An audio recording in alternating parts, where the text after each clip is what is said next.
bienvenue, on est heureux de se réunir. Alors ce matin, je suis heureux parce que je vois qu'il y a beaucoup de places libres.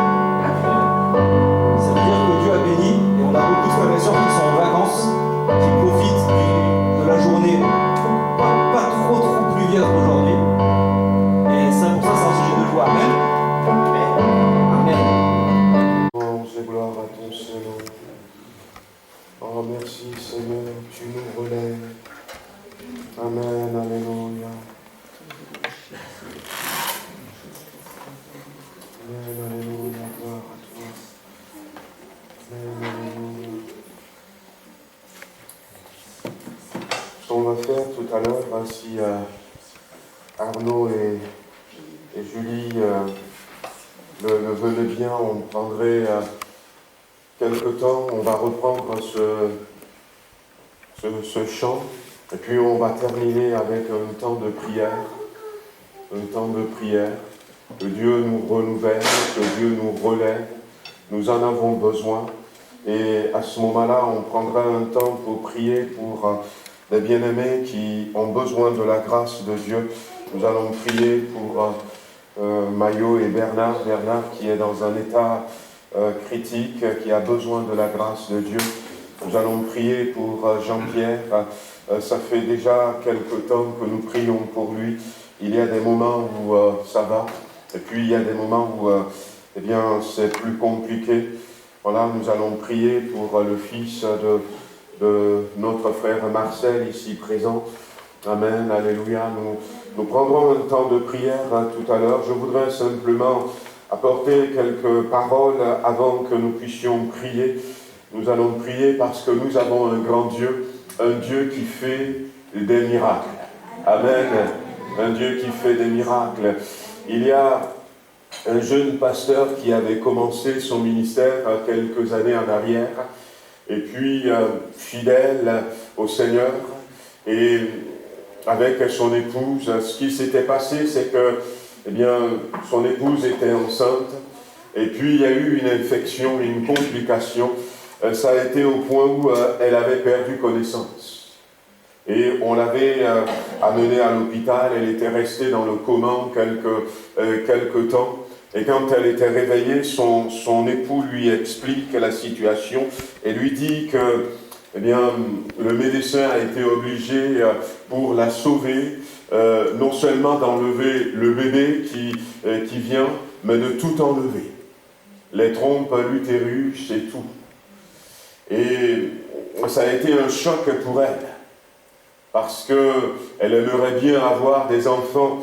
Et ça a été, sur le coup, un peu difficile à accepter. Son mari lui a dit, quand tu iras bien, quand les choses vont évoluer, eh bien, on va adopter un enfant. Et si tu voudras même, on pourrait en adopter 2. Et puis, eh bien, ils ont été reconnaissants au Seigneur, finalement, de ce que le Seigneur a préservé sa vie. Et ils ont continué, ils n'étaient pas du tout fâchés contre l'Éternel.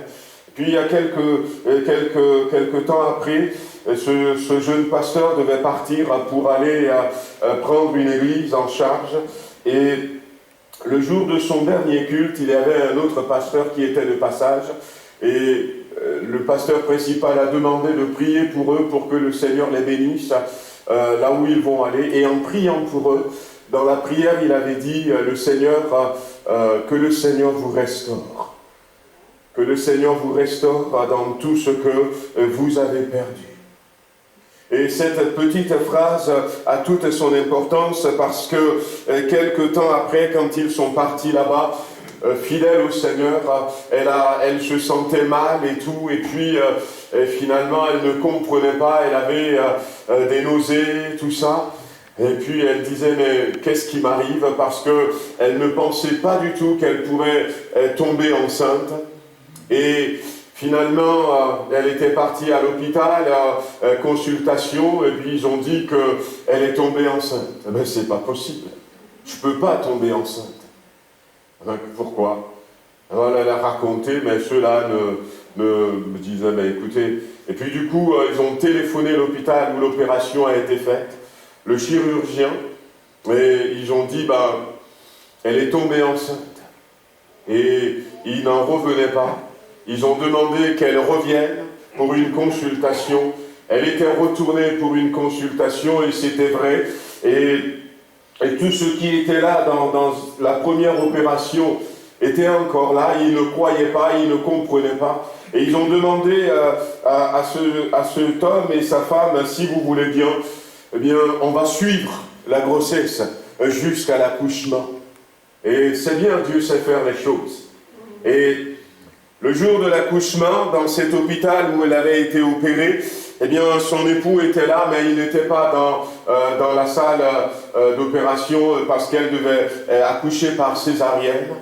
Et à un moment donné, l'époux qui commence à entendre, ils étaient trois, il y en avait une dame et deux hommes, et puis il ne savait pas, avant, mais il y a l'homme qui lui a dit, l'infirmier assistant qui lui a dit, écoutez, moi-même je suis chrétien, né de nouveau, et je vous garantis qu'on va faire de mieux, tout va bien se passer.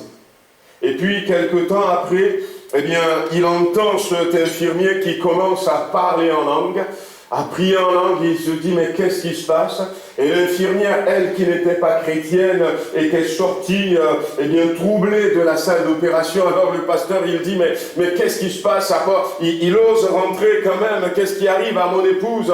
Et puis, le chirurgien-chef était là, et il lui a montré le bébé, il y a un beau garçon. Alors il ne comprenait pas. Et puis, les larmes aux yeux, il lui dit, monsieur le pasteur, votre épouse n'a toujours pas d'utérus. Mais Dieu a donné un bébé. Alléluia, alléluia. Elle n'a toujours pas d'utérus, on l'avait enlevé. On ne comprend pas.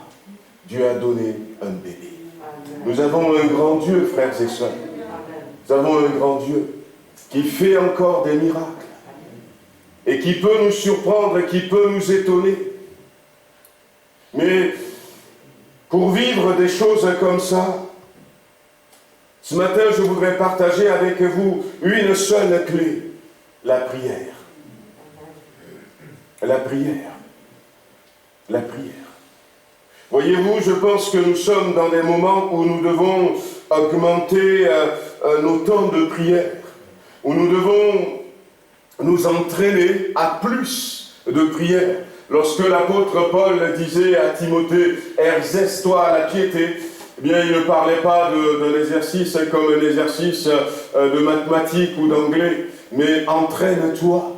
Il parlait de cet entraînement que les athlètes faisaient, où un jour on se dit, écoute, jusqu'aujourd'hui je vais courir jusqu'à 500 mètres, et puis demain je vais continuer à courir jusqu'à 500 mètres, et puis si je vois que j'ai maîtrisé ça, je vais courir maintenant jusqu'à 1 kilomètre, et je vais continuer à m'entraîner. Pour le marathon, pour la plupart des temps, c'était le grand jeu qui y avait là, dans l'arène, et les gens s'entraînaient. Il commençait petit à petit, et nous avons besoin, frères et sœurs, eh bien, de nous exercer à la prière, à la piété. La Bible nous montre que la prière, elle est importante. La prière, elle est importante. Voyez-vous, vous connaissez ce passage dans Exode chapitre 17. On peut, si vous le souhaitez, on peut reprendre ce passage. Exode chapitre 17, on l'avait déjà lu à plusieurs reprises, au verset 8. Il est marqué, Amalek vint combattre Israël à Réphidim. Alors Moïse dit à Josué, choisis-nous des hommes, sors et combat Amalek. Demain, je me tiendrai sur la montagne de l'Éternel et toi tu vas prendre des hommes, tu vas dans la vallée, moi je vais aller sur la montagne et je vais me tenir devant l'Éternel. Et la Bible nous raconte la suite que, eh bien, heureusement que Aaron et Hur sont montés sur cette montagne avec Moïse. Et ce qui va se passer, c'est que lorsque Moïse élevait sa main, Israël était le plus fort. Et lorsqu'il baissait sa main, Amalek était le plus fort. Et les mains de Moïse étant fatiguées, Aaron et Hur vont prendre une pierre, ils vont poser la pierre, ils vont faire asseoir Moïse dessus, et chacun de chaque côté vont tenir sa main, et la Bible dit que sa main demeura ferme jusqu'au coucher du soleil, et Josué vaincu Amalek et son peuple au tranchant de l'épée. La Bible nous dit que la victoire n'appartient pas à celui qui est le plus habile. La victoire n'appartient pas à celui qui est le plus équipé. Il y a un combat. Il y a des stratèges, il peut y avoir des généraux qui sont là, il peut y avoir des armes sophistiquées. Aujourd'hui, on nous parle d'armes biologiques, on nous parle d'armes nucléaires, on nous parle de toutes sortes de bombes, des armes qui peuvent atteindre leur cible, même peut-être à des kilomètres. On nous parle de tout ça, mais quand vous revenez à ce passage, la victoire pour le peuple d'Israël, ce ne sont pas les armes qui l'ont remporté, ce ne sont pas les hommes de Josué qui l'ont remporté. Certes, il faut des hommes. Mais vous aviez vu quand Moïse baissait les bras, Israël perdait. Quelles que soient les armes qu'ils avaient. Mais quand il levait la main, Israël prenait le dessus. Quelles que soient les armes. Il y a quelque chose de plus important, c'est la prière. C'est la prière, frères et sœurs. Et je pense que le Seigneur a permis cela parce que il voulait aussi, c'est pas lui qui avait poussé Amalek à les attaquer, mais il va utiliser ça, voyez-vous, pour les enseigner, pour leur montrer l'importance de la prière. Frères et sœurs, une vie doit être vécue dans la prière. Un foyer est bâti par la prière. Un enfant est élevé, éduqué au travers de la prière. Une église est épanouie dans la prière et l'intercession. Et les victoires, les miracles sont remportés au travers de la prière.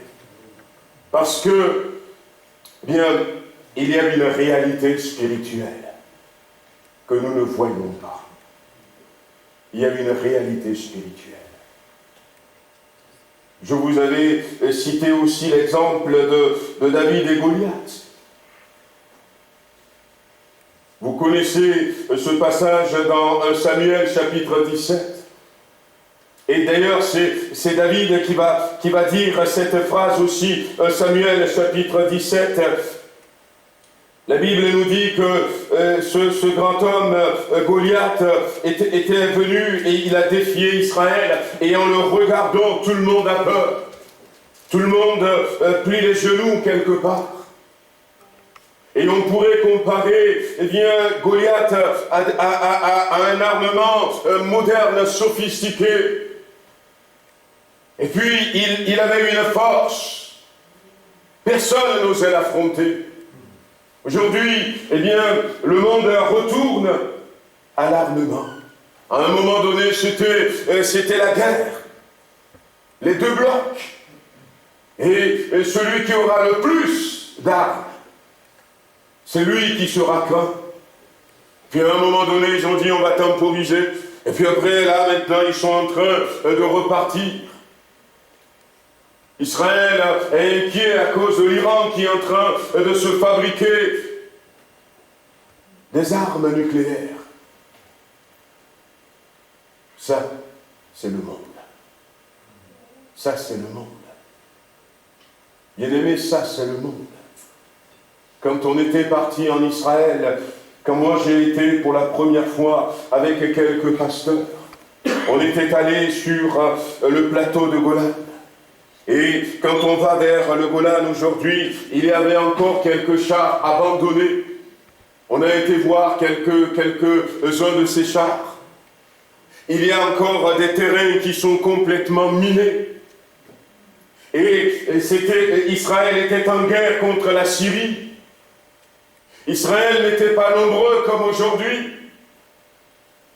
Et l'armée a été décimée par une longue guerre. Et puis finalement, quand Israël va dire on va quand même aller attaquer et répliquer pour voir si on peut reprendre le Golan. Certains dans l'armée d'Israël, on nous avait raconté à l'époque qu'ils en doutaient, on n'est plus qu'une poignée. Mais comment est-ce qu'on va faire? Et le général israélien disait, mieux vaut mourir au combat que de vivre vaincu. Alors ils étaient partis, et quand ils étaient arrivés, nous racontait la personne qui nous avait accompagnés là-bas à ce moment-là. Elle a dit, mais c'était étonnant. L'armée syrienne s'était enfuie précipitamment. Ils se sont enfuis précipitamment parce que le miracle qui s'était produit du temps d'Élisée s'était reproduit. Ils attendaient le bruit d'une grande armée. Et ils se sont enfuis sans même livrer la guerre. Et la Syrie avait même condamné et exécuté le général syrien parce qu'il ne comprenait pas comment il peut y avoir un tel comportement devant un si petit groupe de personnes. Non, frères et sœurs, il y a des réalités spirituelles au-delà de ces conflits. La Bible dit que Goliath, malgré sa force, malgré sa puissance, il va dire, il va invoquer ces divinités, il va maudire le petit David. Vous vous rendez compte? Il appelle les démons sur lui pour l'accompagner, mais contre David. Mais David n'était pas étonné parce que, eh bien, David connaît ces choses. Et David va répliquer et va lui dire, la bataille appartient à l'Éternel. La guerre appartient à l'Éternel. Et aujourd'hui, le monde entier verra que ce n'est pas au travers de l'épée de la javelot que l'Éternel accorde la victoire. On doit être équipé, c'est vrai. Mais c'est lorsque nous sommes à genoux que l'Éternel accorde la victoire. Il y a une réalité, frères et sœurs, une réalité spirituelle. Et nous avons besoin d'augmenter ces temps de prière. Je crois que la première arme, la plus importante dont nous avons besoin, c'est la prière.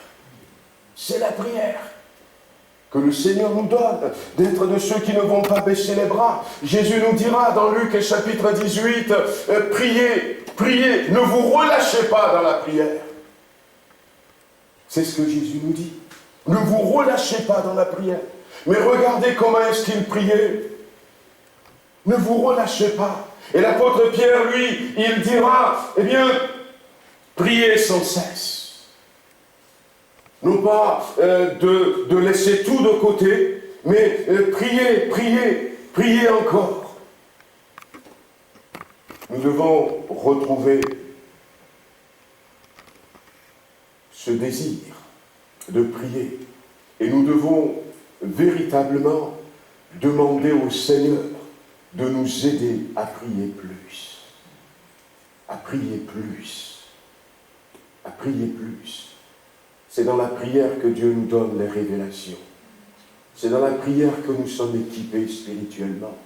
C'est dans la prière que nous remportons des victoires. C'est dans la prière que nous sommes gardés, au travers de la prière que nous sommes préservés, au travers de la prière que nous pouvons avoir cette assurance que la crainte est vaincue. C'est au travers de la prière que la maladie est vaincue. C'est la prière, frères et sœurs. Nous avons besoin de prendre du temps pour prier le Seigneur. Voyez-vous, au début de ma conversion, je pense que c'est peut-être pour chacun d'entre vous. J'avais vu que je n'avais pas une grande capacité de prière. Alors, je ne savais même pas ce que c'était vraiment prier, parce que j'étais sorti d'un milieu catholique. Et ce que nous faisions, c'est réciter des paroles. Il y a des oraisons, il y a des prières, il y a l'Ave Maria. On faisait des récitations, mais on ne priait pas. Et puis, je vais apprendre à prier. à parler, à m'adresser à mon Père.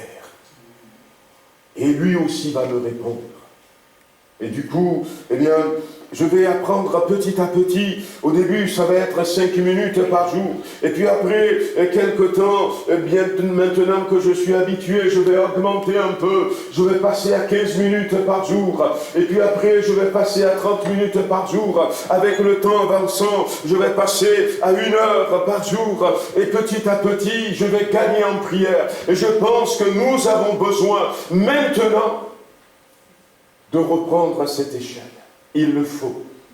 Il le faut, frères et sœurs. Les temps sont mauvais. Les temps sont mauvais. Je ne voulais pas cacher que nous allons vers des moments difficiles, des moments compliqués. La dernière fois, avec Maggie, on partageait une réflexion sur Matthieu 25. Et on sait quelque chose de sûr, c'est que Jésus ne reviendra pas à minuit.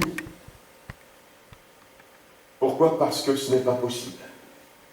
Puisque quand c'est minuit ici, il est 11h du matin ailleurs. Il est 2h du matin ailleurs. Il est 15h de l'après-midi ailleurs. Donc il ne peut pas venir à minuit. Mais la Bible dit, la nuit vient. Et ça, c'est Jésus qui l'a dit. La nuit vient. Où personne ne peut travailler. Personne ne peut travailler. Et la Bible nous dit aussi que au milieu de la nuit, un cri se fait entendre. Voici l'époux. Et là, on s'est rendu compte, finalement, que toutes les 10 vierges s'étaient endormies. Toutes se sont endormies. La nuit vient, et au milieu de la nuit, de quelle nuit s'agit-il, si ce n'est pas une nuit de 24 heures? Eh bien, la nuit spirituelle. La nuit spirituelle. Cette nuit-là qui vient sur le monde, et qui se fait de plus en plus, qui vient de plus en plus. La nuit vient, frères et sœurs. Je vous avais fait écouter, je vous l'avais envoyé, le cri de l'appel de secours des chrétiens de Cuba. Là, actuellement, eh bien, c'est Haïti qui s'était adressé à nous en disant, frères, priez pour nous, secourez-nous, aidez-nous. Oh mon Dieu! En plus, le frère Caliste Fleuridor, qui est président des Assemblées de Dieu de Haïti, il avait envoyé ce message quelques heures où, alors que la tempête avait commencé à les frapper, et quand on l'entend, il disait, mais il y a le tremblement de terre, on a tout perdu, et voilà que la tempête arrive sur nous. La nuit vient, frères et sœurs. Et nous avons besoin de retrouver cette échelle. Mon papa disait toujours, mon enfant, n'attends pas que la guerre se déclare pour aller acheter une arme. Alors, ce qui va se passer, c'est que, eh bien, si la guerre se déclare, tu peux peut-être acheter une arme, ça va te coûter un peu cher. C'est comme ça que ça fonctionne dans le monde. Hein. Quand il y a de la demande, les prix augmentent. Ça va te coûter plus cher, mais peut-être que tu n'auras pas le temps d'apprendre à t'en servir. Peut-être que tu n'auras pas le temps d'apprendre à t'en servir. C'est maintenant que nous avons besoin. Je ne sais pas combien de temps vous priez par jour.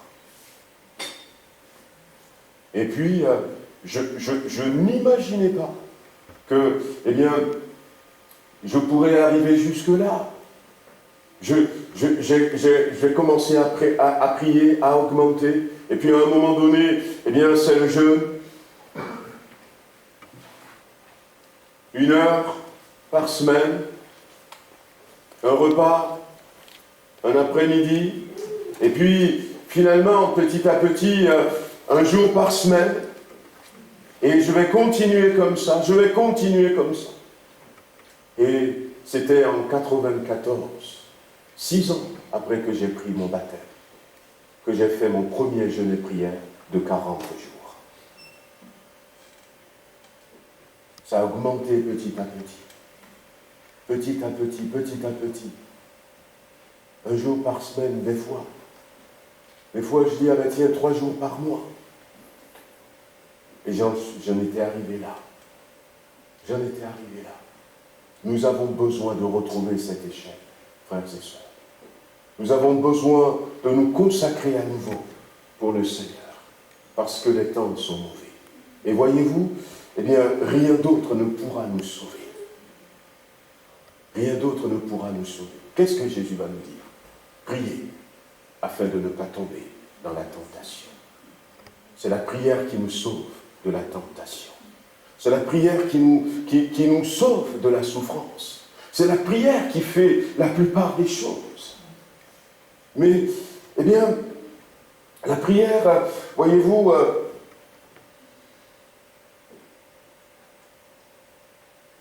une bonne manière de prier, le frère a insisté ce matin, et moi j'ai envie de revenir là-dessus avant que nous puissions avoir ce temps de prière. C'est dommage des fois, quand nous venons devant Dieu, et que nous restons fermés. Nous restons fermés. Vous savez, lorsque Jésus disait à ses disciples, Matthieu nous le rapporte dans Matthieu chapitre 6, il nous dit, lorsque tu veux prier, tu rentres dans ta chambre, eh bien, si tu veux prier, tu vas trouver les bons mots, comme ça, je ne vais pas... Alors, le verset 9, voici donc comment vous devez prier. Voici comment donc vous devez prier. Lorsque Jésus va enseigner ça à ses disciples, eh bien, ce qui peut-être nous trompe souvent, c'est que on se dit, ben moi je loue le Seigneur dans mon cœur. Je prie dans mon cœur. Et c'était devenu tellement une habitude qu'on prie toujours dans son cœur. Mais là, il s'agit de quelque chose d'audible. D'audible. Il s'agit de quelque chose d'audible. Lorsque les Juifs priaient, comment se fait-il que dans Luc chapitre 18, on a entendu la prière de ce pharisien? Seigneur, je te loue de ce que je ne suis pas comme tous les autres hommes. Comment se fait-il qu'on a entendu? La prière doit se faire d'une manière audible. Audible. Alors, des fois, on est timide parce que, eh bien, on se dit, je n'ai pas le courage, je ne sais pas. Des fois, on a peut-être peur d'être jugé. Et des fois, eh bien, on est ignorant. Vous savez quoi? La puissance de Dieu. La puissance de Dieu. Alors, peut-être que la puissance de Dieu, c'est pas peut-être concret pour vous. Mais la puissance de Dieu qui guérit, qui sauve, qui fait des miracles, est véhiculée par la parole. Est véhiculée par la parole. Mais ce monde dans lequel nous vivons, comment est-ce que Dieu a fait pour créer? Il a fait comme ça? Non, il a parlé. Il a parlé. Dieu a parlé. La puissance de Dieu est véhiculée par la parole. Ce n'est pas par hasard que, eh bien, le signe que le Saint-Esprit agit en toi, te remplit, c'est le parler. Parce que la puissance de Dieu agit par la parole. L'apôtre Paul nous dit dans Romains chapitre 10, versets 6 ou 7, 8, eh bien, on peut lire ces quelques versets. Eh bien, nous croyons dans notre cœur, Romains chapitre 10,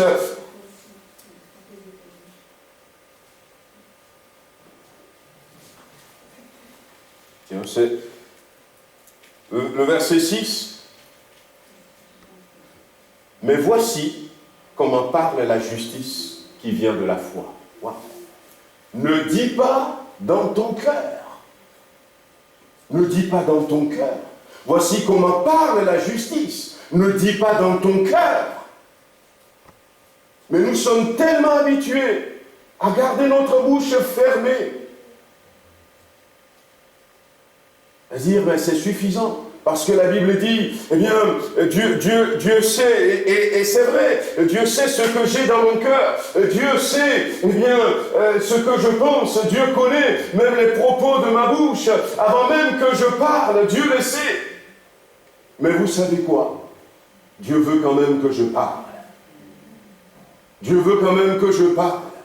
Parce que le Dieu qui a créé le ciel et la terre, et qui s'est révélé à nous comme le Père, qui nous aime tellement, qu'il nous a donné son Fils, qui est mort à la croix pour nous, eh bien, nous a donné une capacité. Cette capacité, c'est d'avoir tout ce que nous voulons au travers de ce que nous disons. Ce Dieu a fait en sorte que notre parole donne vie. Et si je ne parle pas, la vie ne va pas venir. Que la lumière soit et la lumière fut.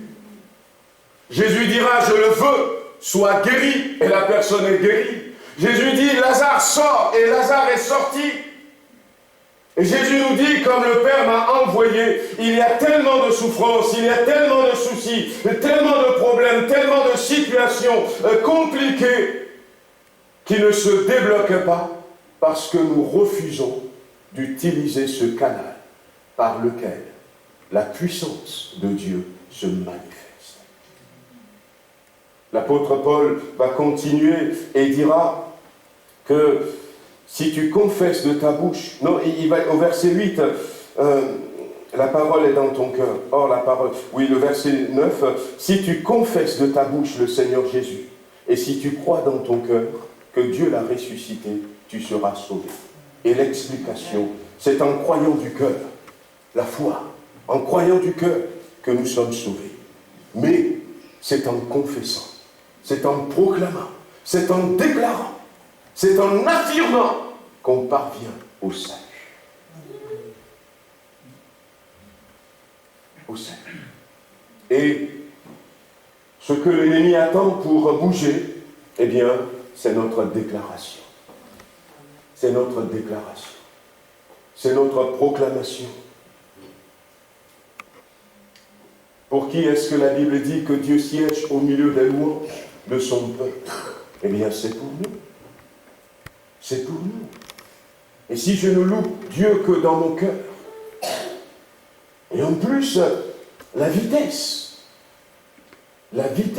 vous connaissez, on parle de la vitesse de la lumière, mais la vitesse de la parole, ça va jusqu'où notre parole? Jusqu'au ciel. Jusqu'au ciel, direct.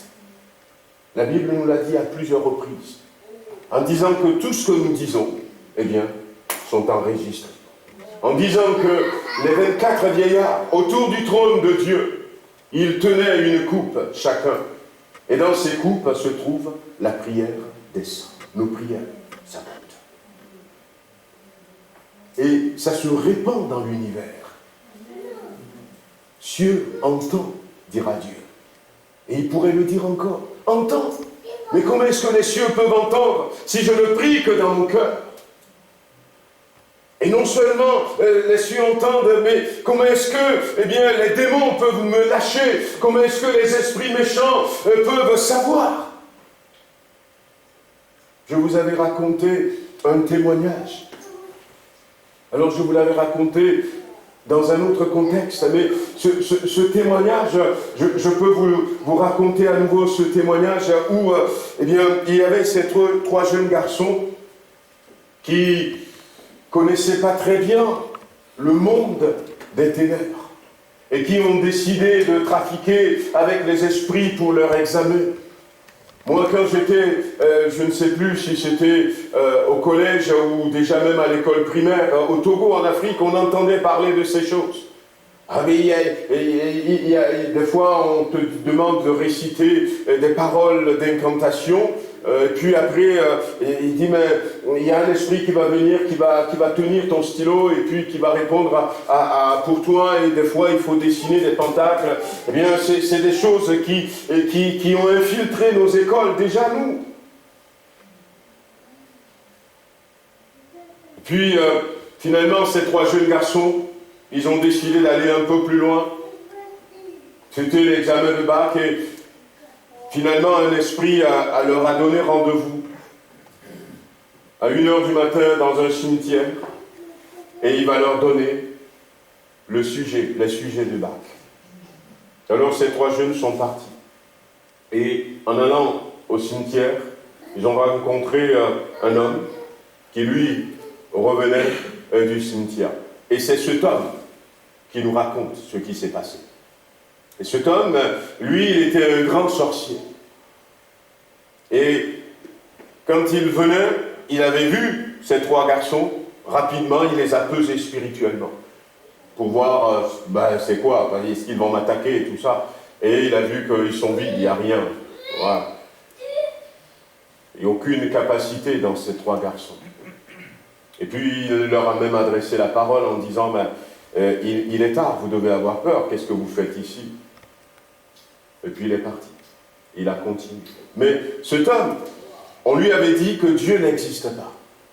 C'était un homme qui avait traversé des moments et qui a cherché à rencontrer Dieu pour avoir une vie consacrée. Et finalement, on lui a dit que Dieu n'existe pas, mais que quelqu'un existe.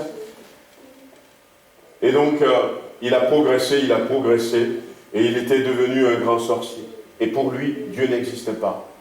C'était Satan. Et cet homme disait que quelques instants après avoir dépassé ses enfants, il avait vu 3 démons. Et il avait compris que ces 3 démons allaient rencontrer ces 3 garçons. Mais il disait que ce sont des démons horribles.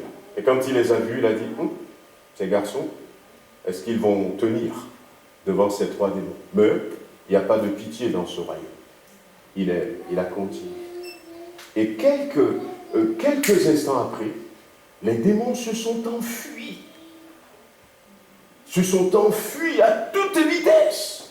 Et ça lui a paru tellement bizarre qu'il a crié, il a dit, mais vous avez peur de quoi? De ces 3 garçons que moi j'ai pesés et j'ai vu qu'ils sont vides. Mais revenez, il n'y a rien. Et puis il a réussi à attraper un démon. Et il dit, mais vous faites honte à notre maître. 3 garçons qui n'ont rien. Alors le démon se débattait. Il dit, mais non, laisse-moi partir. Il va me faire mal, il va arriver. Mais ces garçons, mais non, pas le garçon. Celui que l'un d'entre eux a appelé. Mais qui c'est que lui l'a appelé? Alors, le démon raconte l'histoire que cet homme nous raconte, en disant que les garçons, quand ils les ont vus, ils ont eu effectivement peur. Et ils sont partis. Mais il y en a un qui est tombé. Et on allait tomber sur lui. Et il a crié, Jésus, sauve-moi. Ils n'ont même pas attendu un instant. Et dès qu'ils ont entendu le garçon dire, Jésus, sauve-moi, ils ont pris leurs jambes à leur cou. Et finalement, l'histoire se termine bien pour ces garçons, puisqu'ils n'ont pas rencontré, après on ne sait pas ce qu'ils sont devenus, mais cet homme, lui, si simplement, c'est qui ce Jésus? Il a commencé à chercher, c'est qui ce Jésus? Et puis finalement, il est devenu chrétien. Et en donnant son témoignage, il y a d'autres choses, mais il y a eu ce point. Mais ce que je voulais dire, si c'est que ce garçon s'est tu, s'il n'a pas parlé, s'il a simplement dit dans son cœur Jésus, qu'est-ce qui aurait pu se passer? Mais, frères et sœurs, la Bible nous dit, venons dans ce lieu, osons dire, Dieu, je te loue, et que le monde entende que toi, tu loues Dieu, et que les démons entendent que tu loues Dieu, que la maladie entende que tu loues Dieu. Éternel, je t'élève, je te magnifie, et puis prie. On peut reprendre, s'il vous plaît. ce petit cœur. Relève-moi. Et on va le reprendre. Et puis après, eh bien, mettons-nous debout. Je ne sais pas dans quelle situation vous êtes. Peut-être on a prononcé une parole sur toi. Tu es capable de la renverser avec une autre parole. Et nous voulons terminer comme ça, en priant Dieu. Si tu as besoin d'être relevé, ce n'est pas simplement parce que le frère dit lève-toi, et puis tu te lèves et tu restes là, et puis après tu dis il prie ici, mais toi-même ouvre la bouche et relève-moi, renouvelle-moi Seigneur, oh guéris-moi Seigneur mon Dieu, donne-moi de mettre en place une échelle, de grandir en toi. Parle à ton Dieu ce matin, parce qu'il a dit que si tu parles, il fera. Et il a déjà donné l'ordre à ses anges de faire ce que tu vas dire. Nous nous voulons nous-mêmes. Nous nous limitons nous-mêmes. Ce matin, terminons avec un temps de louange, mais un temps de prière, un temps de proclamation, un temps de déclaration sur nous-mêmes, sur nos enfants, sur ceux qui nous sont chers. Mais louons notre Dieu. Amen. Ma force. Proclamons sa bonté, que le ciel entende, que la terre entende, que tous les êtres entendent dans les cieux ce matin, que tu reconnais que l'Éternel est bon, l'Éternel est bon. Il est ce Dieu grand, ce Dieu puissant, qui t'aime, il nous aimera encore. Il a déclaré que son amour pour nous est éternel, son amour n'est pas conditionné parce que nous vivons. Et ce matin, Père, c'est ton amour pour nous que nous voulons proclamer, Seigneur, ta bonté. Nous voulons proclamer ta majesté. Nous voulons te louer, t'adorer, te remercier. Alors que nous sommes là ce matin, le frère a dit à ceux qui veulent être renouvelés, ceux qui veulent un nouveau souffle, ceux qui veulent repartir, Seigneur, c'est tous ensemble que nous voulons élever la voix ce matin pour te demander de nous relever. Relève-nous, Seigneur, dans le nom de Jésus-Christ. Donne-nous un nouveau souffle, Seigneur. Viens nous renouveler dans le Saint-Esprit. Aide-nous, Seigneur, notre Dieu, à laisser de côté tout ce qui ne glorifie pas ton nom. Seigneur, tu vois la situation de ton Église. Nous voulons proclamer ta bénédiction, Seigneur, ta présence sur nous. Nous allons parler, Seigneur, de ces frères, de ces sœurs qui ont besoin de ton secours. Seigneur, nous voulons prier pour eux, nous voulons prier pour Bernard, remettre un maillot entre tes mains, et dans tes mains, Seigneur, sur Jean-Pierre, visite-le au nom de Jésus-Christ. Nous voulons te prier pour le pasteur, Alain, Seigneur, notre Dieu, qui a quelques soucis de santé, viens le bénir dans le nom de Jésus. Mais ce matin, Seigneur, oh, donne à mon frère, donne à ma soeur, Seigneur, de réaliser là où tu l'attends, de sortir de cette timidité, de sortir de cette intimidation, de comprendre que nous avons besoin de prier, et de prier, Seigneur, audiblement, de prier, Seigneur, non pas simplement dans notre cœur. Oh, s'il te plaît, dans le nom de Jésus, oh Seigneur mon Dieu, viens nous visiter, Seigneur, viens poser ta main sur nous. Nous avions parlé, Seigneur, de la prière. Je veux à nouveau, Seigneur, grandir dans la prière. Aide-moi à grandir dans la prière, Seigneur. Je trouve que depuis un certain temps, je ne prie pas assez. J'ai laissé tomber, Seigneur, cet exercice. Je veux reprendre, Seigneur. Viens m'aider dans le nom de Jésus-Christ. Viens aider, Seigneur, chacun d'entre nous.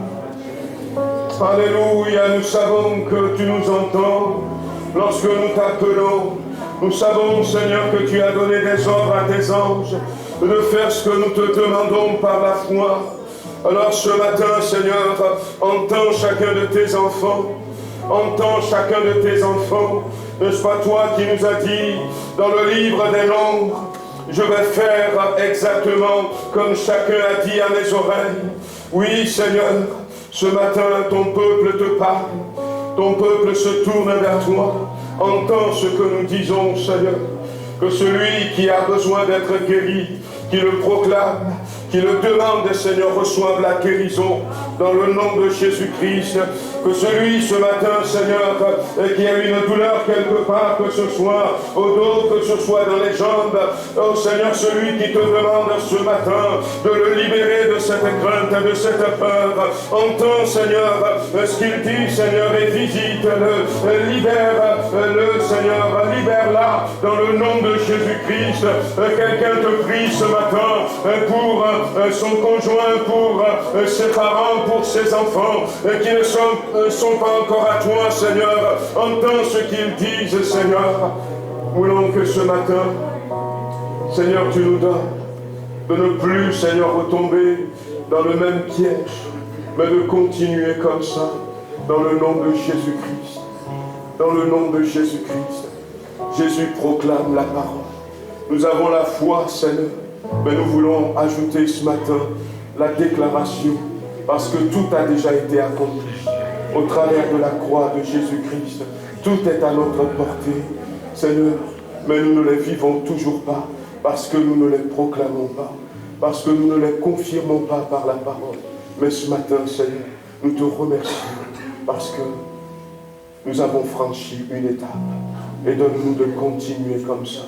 Donne-nous d'être une église qui dimanche après dimanche, peu importe, Seigneur, peu importe que ce soit moi qui fasse chanter, mais une église qui te loue, une église qui t'adore, une église qui élève la voix, parce qu'elle sait que sa voix fait des échos dans le monde spirituel. Que sa voix va jusqu'au ciel. Alléluia. Donne-nous d'être une église qui te loue, une église qui prie au nom de Jésus-Christ. Alléluia. Amen, alléluia. Béni sois-tu, Seigneur.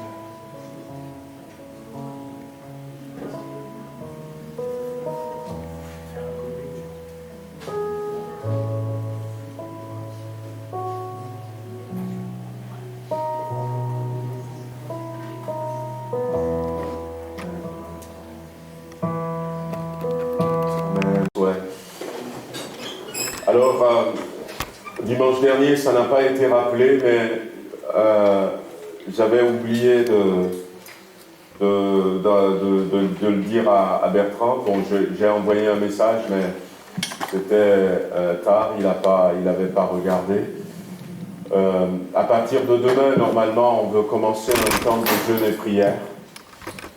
On veut commencer un temps de jeûne et prière, donc je vous encourage à prendre un temps, mais vous savez, comme j'ai dit tout à l'heure, moi-même, ça fait déjà quelques années que je n'ai plus fait un jeûne de 40 jours. Je ne vous demande pas de faire un jeûne sec. Vous connaissez votre capacité. La Bible dit, selon la mesure de foi que Dieu a donnée à chacun d'entre nous. Mais ce que je vous dis, c'est bien de progresser. C'est bien de progresser. Et on progresse en s'exerçant, en s'entraînant. Donc, à partir de cette semaine, on veut avoir un temps de jeûne et prière. Parce que je voudrais sincèrement que nous puissions commencer à prier avant le début de l'année. C'est quelque chose que j'avais reçu sur mon cœur. Je préférerais cette année que nous commencions à prier déjà avant même le mois de septembre. Alors, on continuera, on continuera, mais déjà cette semaine, mettez ça à part. Si vous avez le temps, vous pouvez venir ici à 12h30. On va garder ces horaires qu'on a, 12h30 et 19h. Et puis, on va avoir quelques moments de prière ensemble. Si vous n'avez pas le temps de venir, prenez quand même un temps à la maison. Sautez ne serait-ce qu'un repas. Ou encore, c'est à 2 reprises dans Daniel chapitre 9 et Daniel chapitre 10. Alors, Daniel va faire, dans ces 2 chapitres, il a dit qu'il a fait des jeûnes de 21 jours. Et pendant un de ces jeûnes de 21 jours, il n'avait pas arrêté de manger, mais il a réduit sa nourriture et il avait dit simplement qu'il ne mangeait pas quelque chose de délicat. Peut-être que la quantité n'est pas suffisante parce qu'il faut savoir que quand Daniel a été jeté dans la fosse au lion, il devait avoir au moins 80 ans à ce moment-là. C'est vrai que ce n'est pas chronologique, mais il était déjà âgé, mais il priait encore 3 fois par jour parce qu'il avait gardé l'habitude. Et il faut aller tout doucement, mais prenez un temps et prenez la décision de progresser dans la prière parce qu'on aura besoin de la prière. On aura besoin de la prière. Certains disent, il pourrait arriver un moment donné où on interdise encore la Bible. Ça a été interdit au cours de l'histoire à plusieurs reprises, en plusieurs endroits. Mais si nous pouvons continuer à parler à notre Dieu, si nous avons appris à parler à notre Dieu, et dès que nous l'appelons, sa présence vient. Sa présence vient. Donc, je vous encourage à prendre ce temps, selon la mesure de chacun, à avoir un temps. Je voudrais que pendant ce temps de jeûne et prière, justement, que nous demandons au Seigneur que ce soit d'abord un temps pour rester dans la présence du Seigneur. Rester dans la présence du Seigneur. Ce n'est pas dans un premier temps pour demander, pour rester dans la présence du Seigneur, de se laisser éclairer par le Seigneur. De se laisser éclairer par le Seigneur. C'est un exemple peut-être qui ne conviendrait pas, mais voyez-vous, du temps de Jésus, beaucoup de personnes, à un moment donné, vont dire, eh bien, on sait que Élie va venir. Et parce que pour eux, Élie n'était pas venu, Jésus n'était pas le Messie. Et Jésus va dire, mais Élie est venu. Ben, Élie est venu. Ben, il n'était pas du tout venu. Si. C'était Jean-Baptiste. Ah bon? Ah ben, on n'avait rien compris alors. Ouais.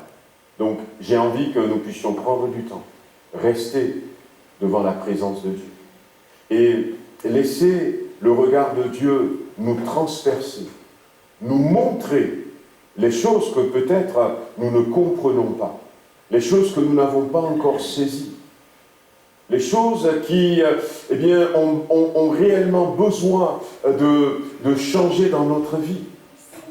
Et aussi nous entraîner dans cette intimité avec lui. Je veux que ce soit un temps de renouveau spirituel. Un temps de renouveau spirituel. Frères et sœurs, quand nous voyons la capacité que Dieu a mis dans l'âme, il est temps que, eh bien, le Seigneur permette que toutes ces choses reviennent à la surface. Parce que bientôt, la trompette va sonner. Et nous allons rentrer. Donc, un renouvellement spirituel, un nouveau souffle, un nouveau départ. Voici, je veux faire quelque chose de nouveau, dira l'Éternel. Donc, c'est un peu sur ce thème que je veux que nous allions. Dans Jean chapitre 14, vous pouvez prendre ce passage comme méditation pour ceux qui seront à la maison. Jésus était avec ses disciples. Il était avec eux. Certains pensent qu'il est resté 3 ans et demi. Certains pensent que c'est un peu plus. Mais bon, ce n'est pas l'essentiel. L'essentiel, c'est qu'il a passé du temps avec eux. Et entendez ce que Jésus va dire. Jésus va dire ceci.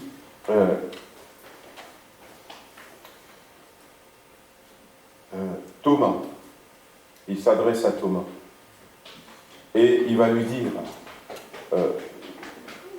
à Thomas et puis à Philippe aussi, Philippe aussi qui souvent accompagne Thomas, il va leur dire en quelque sorte, si vous me connaissiez, vous connaîtriez aussi mon Père.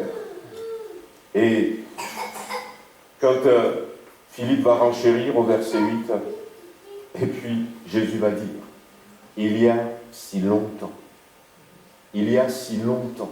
que je suis avec vous, et tu ne m'as pas connu. Tu ne m'as pas connu. Il y a si longtemps, qu'est-ce que Jésus appelle si longtemps? Est-ce que c'est 2 ans, 3 ans, 3 ans et demi qu'il a passé avec eux? Est-ce que quand il avait commencé son ministère, c'est tout de suite qu'il avait pris les 12? Ou est-ce qu'il a laissé la foule le suivre, il a vu un peu ceux qui sont fidèles, qui revenaient, il y a un temps qui s'était passé? Est-ce qu'il les connaissait avant? Certains, peut-être. Mais Jésus va dire, il y a si longtemps que je suis avec vous. Comment est-ce qu'on peut comprendre ça? On peut comprendre que, moi j'ai dit, au début de ma conversion, j'ai dit, en 88, j'ai pris les eaux du baptême. Mais ça voudrait dire qu'on peut commencer en 88 et arriver en 2021 et quand même ne pas connaître le Seigneur. Et quand même ne pas le connaître. Donc, prenez, méditez ce verset. Est-ce que je le connais? Jusqu'à quel point je le connais? Et ce n'est pas simplement en parole. Connaître Jésus, ce n'est pas en parole. L'apôtre Paul dira, je regarde comme de la boue certaines choses, parce que je veux le connaître. Et c'est là où je vais jauger, est-ce que je le connais? Qu'est-ce que sa connaissance m'a fait faire? Qu'est-ce que quel sacrifice j'ai déjà fait parce que je le connais? Qu'est-ce que je me refuse pour mieux le connaître? Qu'est-ce que je mets en pratique, en application pour le connaître? Donc prenez vraiment ce temps. C'est l'annonce la plus importante. Après, j'avais prévu aussi vous dire que bientôt nous allons reprendre les activités, Dieu voulant. Donc on a besoin que des frères se lèvent pour servir le Seigneur. Dans le ménage, dans l'évangélisation qu'on va reprendre au mois de septembre, dans le service d'accueil. Et même, vous aviez vu, dimanche, je ne sais pas si c'était dimanche dernier ou après dimanche, il y avait eu 2-3 dimanches, il n'y avait personne à la vidéoprojection. On a besoin que des frères se lèvent, que des sœurs se lèvent. Et c'est embêtant. C'est embêtant parce que quand je fais chanter et que je vois que les gens, déjà moi je chante mal, et quand je vois que finalement même il n'y a pas les paroles, ça me fait rougir, voyez-vous. Donc, on a besoin que des frères se lèvent. Nous allons aussi reprendre les clubs pour les enfants. Donc, faites-vous à l'idée de servir le Seigneur dans quelque chose. On peut servir le Seigneur. Amen. Voilà la deuxième annonce. La troisième annonce, j'ai rencontré cette semaine le frère Jean-Pierre Juppy, son épouse Chantal avec Benjamin. Ils étaient au Coteau Fleury. Moi, j'étais au Coteau pendant une semaine, samedi dernier, et puis je suis rentré hier. Mais ça a été un peu lourd parce que 2 prédications par jour, avec 4 soirées même qu'on avait fait. Mais c'était très bien, le Seigneur était au rendez-vous. Merci Seigneur. Un jour, on avait eu un culte, je ne sais pas si c'était le jeudi, ça devait être peut-être le jeudi. On avait eu un culte assez formidable et on devait finir à midi. Je crois qu'on était resté jusqu'à 12h30.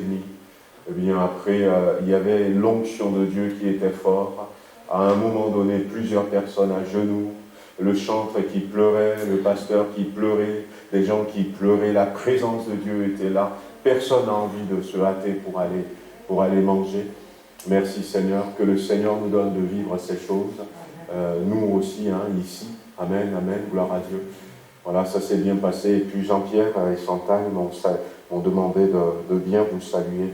Et pensez au Coteau parce que moi je suis parti. Et normalement c'est le pasteur Alain Ray qui devrait prendre la suite et terminer. Et puis il s'est fait que Philippe avait reçu un coup de fil hier comme quoi le pasteur Alain Ray a un souci de santé. Donc il était à l'hôpital. Donc il a pu trouver quelqu'un qui dépanne ce matin. Mais après, je ne sais pas, il me disait que peut-être qu'il y aura un frère qui ira jusqu'à mercredi matin, mais voilà, prier pour le coteau et puis penser au pasteur Alain Ray, penser aussi aux frères et sœurs pour qui nous avions prié tout à l'heure, Jean-Pierre et puis Bernard. Continuons à prier pour nos frères et sœurs fatigués, âgés. Voilà, n'oubliez pas, le tronc est derrière, donc en sortant pour les offrandes. Je ne sais pas, est-ce qu'il y a quelque chose d'autre? Non. Je ne pense pas. Non. Voilà. En tout cas, que le Seigneur nous bénisse. Voilà. Qui c'est qui veut remercier le Seigneur avant qu'on ne parte?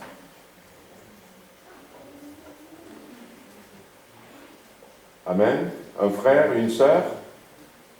Merci Seigneur pour ce bon Christ que tu nous as donné. Merci Seigneur pour ta présence parmi nous. Merci Seigneur d'avoir béni notre frère Loulou pour la transmission de ta parole. Amen. Pour la transmission